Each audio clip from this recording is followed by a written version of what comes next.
और मैं हूं स्वाति चौरसिया। आप सभी का स्वागत है एफएम न्यूज पर और खबरें विस्तार से। प्रधानमंत्री नरेंद्र मोदी को आने वाली 14 सितंबर को अलीगढ़ को एक बड़ी सौगात प्रधानमंत्री देने वाले हैं। प्रधानमंत्री नरेंद्र मोदी 14 सितंबर को अलीगढ़ में जाट राजा महेंद्र प्रताप सिंह स्टेट यूनिवर्सिटी का शिलान्यास करेंगे। आपको बता दें कि राजा महेंद्र प्रताप सिंह ने साल 1915 में अफगानिस्तान में भारत की अंतरिम सरकार बनाई थी। उन्होंने साल 1930 में महात्मा गांधी को पत्र लिखा था और कहा था कि जिन्ना जहरीला सांप है, गले मत लगाइए। राजा महेंद्र प्रताप सिंह का जन्म 1 दिसंबर 1886 को मुरसान के जाट राजवंश में हुआ था। उनका लालन पालन और शुरुआती शिक्षा वृंदावन में हुई थी। इसके बाद उन्होंने अलीगढ़ के मोहम्मदन एंग्लो ओरिएंटल कॉलेज, जिसे अब अलीगढ़ मुस्लिम यूनिवर्सिटी के नाम से जाना जाता है, से प्रथम श्रेणी में एमए की परीक्षा उत्तीर्ण की थी। हालांकि देश के प्रति कुछ गुजरने और जज्बा उनमें कुछ कर गुजरने और उसका जज्बा उनमें कूट कूट करके भरा हुआ था। 14 सितंबर को पीएम मोदी का अलीगढ़ दौरा है।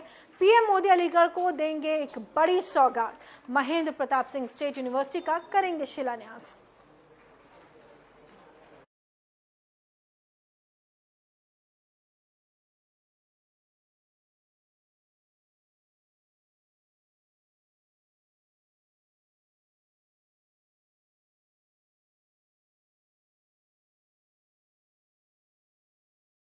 और अगली खबर भी प्रधानमंत्री नरेंद्र मोदी से ही जुड़ी हुई है। प्रधानमंत्री नरेंद्र मोदी 9 सितंबर को वीडियो कॉन्फ्रेंसिंग के जरिए 5 देशों के समूह ब्रिक्स के सालाना शिखर सम्मेलन की अध्यक्षता करेंगे। ये जानकारी पीएमओ ने एक बयान में दी है। आपको बता दें कि भारत साल 2021 में ब्रिक्स की अध्यक्षता कर रहा है। इस बैठक में ब्राजील के राष्ट्रपति जायर बोल्सोनारो, रूस के राष्ट्रपति व्लादिमीर पुतिन, चीन के राष्ट्रपति शी जिनपिंग और दक्षिण अफ्रीका के राष्ट्रपति सिरिल रामाफोसा उपस्थित रहेंगे। इस बैठक में अफगानिस्तान की ताजा स्थिति पर चर्चा होने की उम्मीद है। पीएमओ के मुताबिक भारत के राष्ट्रीय सुरक्षा सलाहकार Ajit Doval, new development bank के अध्यक्ष Marcos Troyjo, BRICS business council के अस्थायी अध्यक्ष ओंकार कंवर और ब्रिक्स विमेंस बिजनेस अलायंस की अस्थायी अध्यक्ष डॉक्टर संगीता रेड्डी इस मौके पर शिखर सम्मेलन में उपस्थित रहेंगे। राज्याध्यक्षों के आमने सामने अपने अपने दायित्वों के तहत साल भर में किए काम का ब्यौरा वहां पर प्रस्तुत किया जाएगा। ब्रिक्स शिखर सम्मेलन की अध्यक्षता करेंगे मोदी और अफगानिस्तान संकट के मुद्दे पर भी वहां पर चर्चा की जाएगी।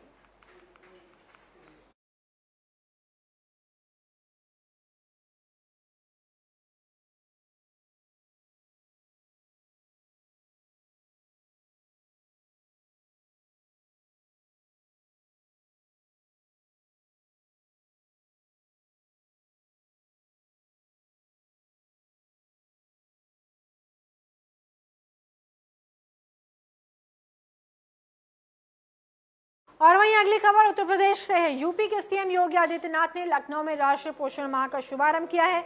इसके तहत इस साल पोषण माह के दौरान पोषण वाटिका की स्थापना के लिए पौधारोपण अभियान और सैम और मैम बच्चों के चिन्हांकन पर विशेष फोकस किया जाएगा।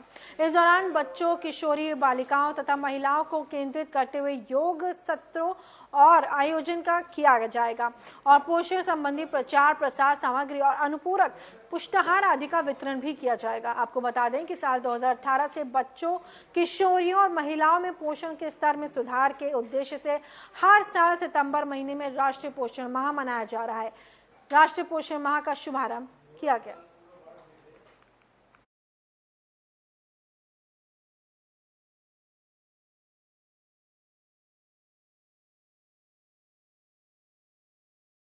और उत्तर प्रदेश में अगले साल होने वाले विधानसभा चुनाव को लेकर के बहुजन समाज पार्टी ने चुनावी शंखनाद कर दिया। बीएसपी ने पूरे प्रदेश में ब्राह्मण वोटरों को साधने के लिए प्रबुद्ध सम्मेलन किए हैं।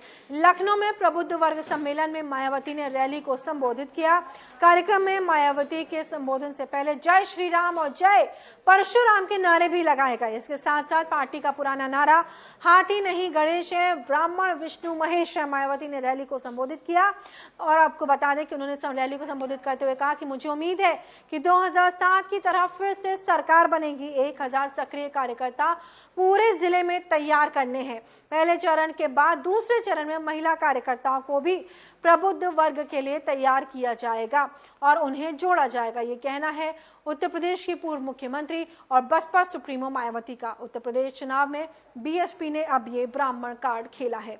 हर विधानसभा में तकरीबन 1000 ब्राह्मण कार्यकर्ता नियुक्त किए जाएंगे।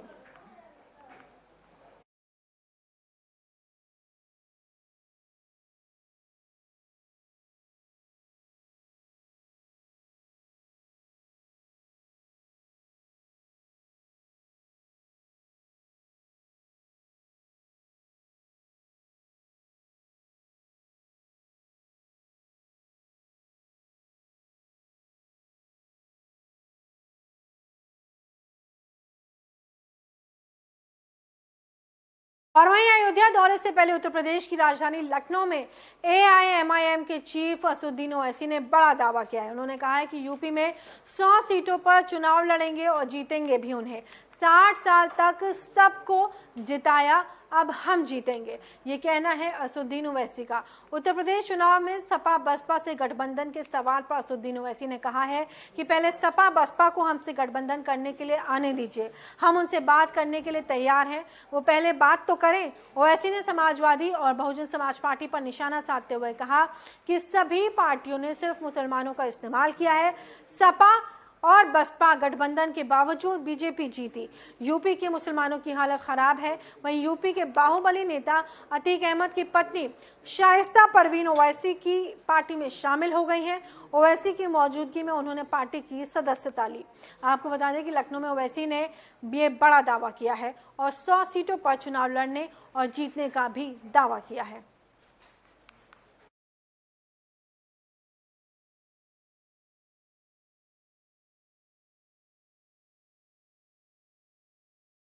वहीं उत्तर प्रदेश विधानसभा चुनाव 2022 के मद्देनजर एआईएमआईएम के राष्ट्रीय अध्यक्ष असदुद्दीन ओवैसी के अयोध्या दौरे को लेकर अब बड़ा विवाद शुरू हो गया है। ओवैसी के अयोध्या दौरे को लेकर के लगाए गए एआईएमआईएम के पोस्टरों में जिले का नाम अयोध्या की जगह फैजाबाद लिखा गया है।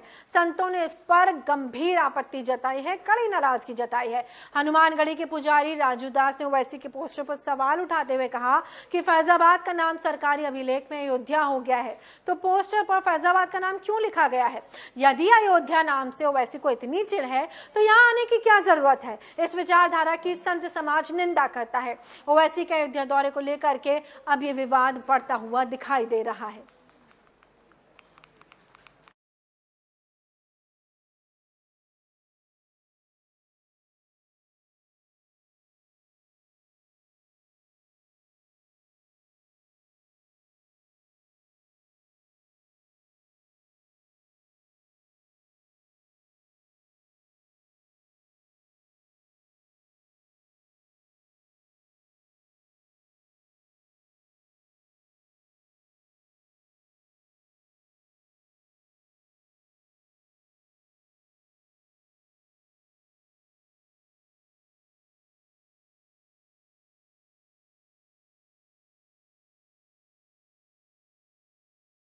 और वहीं झारखंड की विधानसभा में नमाज पढ़ने के लिए अलग कमरा अलॉट होने को लेकर के विवाद जारी है। अब इस मसले पर उत्तर प्रदेश और बिहार तक चर्चा होनी शुरू हो गई है और यहाँ की विधानसभा में भी ऐसी व्यवस्था की मांग की जा रही है। उत्तर प्रदेश के कानपुर के विधायक इरफान सोलंकी द्वारा मांग की गई है कि यूपी की विधानसभा में भी इसी तरह की व्यवस्था होनी चाहिए।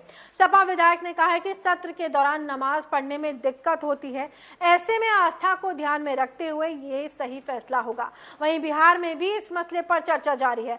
बीजेपी के विधायक हरिभूषण ठाकुर ने मांग की है कि बिहार विधानसभा में हनुमान चालीसा का पाठ करने के लिए अलग कमरा बनाया जाए, साथ ही मंगलवार की छुट्टी भी घोषित कर दी जाए।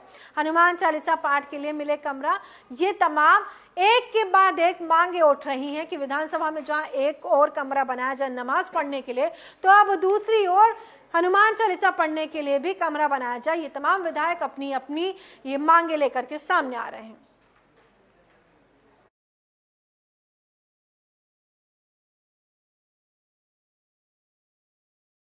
और वहीं छत्तीसगढ़ के मुख्यमंत्री भूपेश बघेल के पिता नंद कुमार बघेल को रायपुर पुलिस ने गिरफ्तार कर लिया है। पुलिस ने नंद कुमार बघेल को आगरा से गिरफ्तार किया है। नंद कुमार बघेल को गिरफ्तार कर रायपुर कोर्ट में पेश किया गया है। मजिस्ट्रेट जनक कुमार हिटको की बेंच में इस मामले की सुनवाई हुई है, जिसके बाद उन्हें 15 दिनों के लिए न्यायिक हिरासत में भेज दिया गया है। अब 21 सितंबर को मामले की अगली सुनवाई होगी। भूपेश बघेल के पिता नंद कुमार बघेल पर लखनऊ में ब्राह्मणों के विरुद्ध आपत्तिजनक बयान देने का आरोप उनके ऊपर लगाया गया है।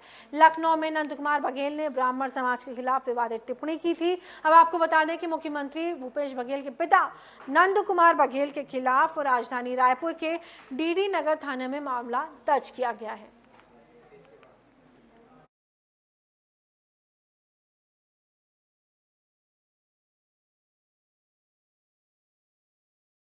और वहीं कांग्रेस के राष्ट्रीय महासचिव अजय माकन ने लखनऊ में प्रेस कॉन्फ्रेंस कर कहा है कि निजीकरण से सिर्फ उद्योगपतियों को ही लाभ होगा, आम जनता को इसका कोई भी लाभ नहीं होगा। कांग्रेस इसके खिलाफ है। साथ ही अजय माकन ने मोदी पर जमकर निशाना साधा। अजय माकन ने प्रधानमंत्री के ऊपर जमकर निशाना साधा है। उन्होंने कहा है कि मोदी ने एक फिल्म का निर्माण किया है, उसको वो स्वयं निदेशक कर रहे हैं। फिल्म का नाम है मोनेटाइजेशन और डीमोनेटाइजेशन। मोनेटाइजेशन और डीमोनेटाइजेशन मोदी के इन दोनों बच्चों ने पूरे देश में गरीबों पर आतंक मचा रखा है। देश बर्बाद हो रहा है। प्रेस कॉन्फ्रेंस में अजय माकन ने प्रदेश अध्यक्ष अजय कुमार लल्लू, कांग्रेस के राष्ट्रीय सचिव धीरज गुज्जर, नसीमुद्दीन सिद्दीकी मौजूद रहे। कांग्रेस महासचिव अजय माकन ने प्रेस कॉन्फ्रेंस में ये तमाम बातें रखी।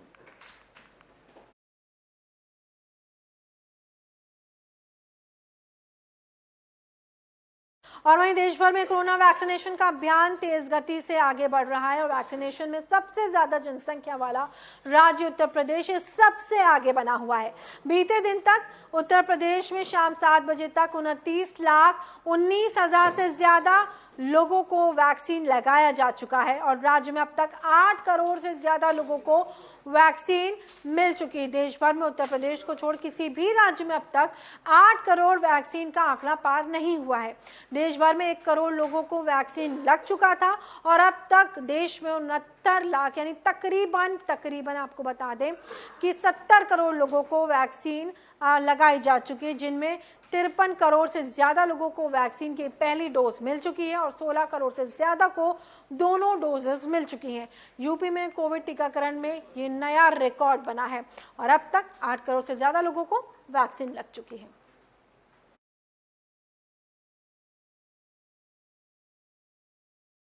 और वहीं कानपुर के आर्यनगर में JNNURM के तहत झकरकट्टी पानी की टंकी सालों बाद भी चालू नहीं हो पाई है।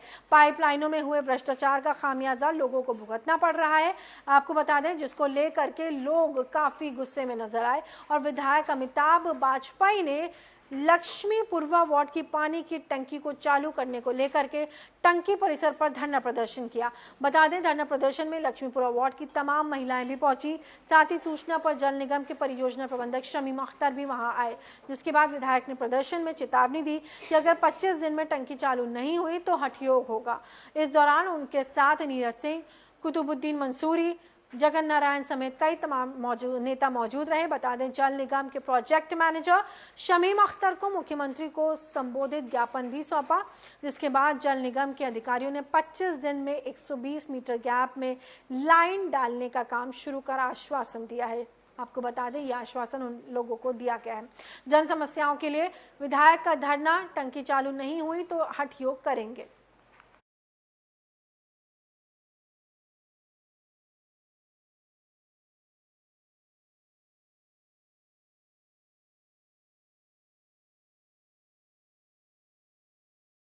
और वहीं कुशीनगर के पटहेरवा थाना क्षेत्र के गांव माधोपुर के टोला मीर के पटिया में प्रधान और पूर्व प्रधान के बीच मारपीट का वीडियो सामने आया है। आपको बता दें, ये वीडियो सोशल मीडिया पर जमकर वायरल हो रहा है। बता दें, मामला पूर्व प्रधान से चुनावी रंजिश का बताया जा रहा है। जानकारी के मुताबिक दोनों तरफ से जमकर ईंट पत्थर चले। दोनों तरफ से पथराव में प्रधान, उनकी पत्नी रीता, बेटी ज्योति और उनका बेटा अतुल गोड़ घायल हो गए। दूसरे पक्ष इमामुद्दीन, अल्तमस अहमद, बसर अहमद को भी भारी चोटें आई हैं। मौके पर बड़ी संख्या में लोग इकट्ठा हो गए। सूचना पर मौके पर पहुंची पुलिस ने पीड़ित परिवार पर 151 के तहत चालान काटा है और उसके बाद सभी घायलों को अस्पताल में भर्ती कराया गया है, जहां सभी घायलों का इलाज चल रहा है। वहीं डॉक्टर ने प्रधान के भाई की हालत नाजुक बताई है। मामले की ज्यादा जानकारी देते हुए एसएचओ सुनील कुमार सिंह ने बताया कि मौके पर शांति व्यवस्था कायम है। एहतियात के तौर पर गांव में पुलिस तैनात कर दी गई है। तहरीर मिलने पर मुकदमा दर्ज किया जाएगा। पूर्व प्रधान पर हमले का वीडियो जोरों से वायरल हो रहा है।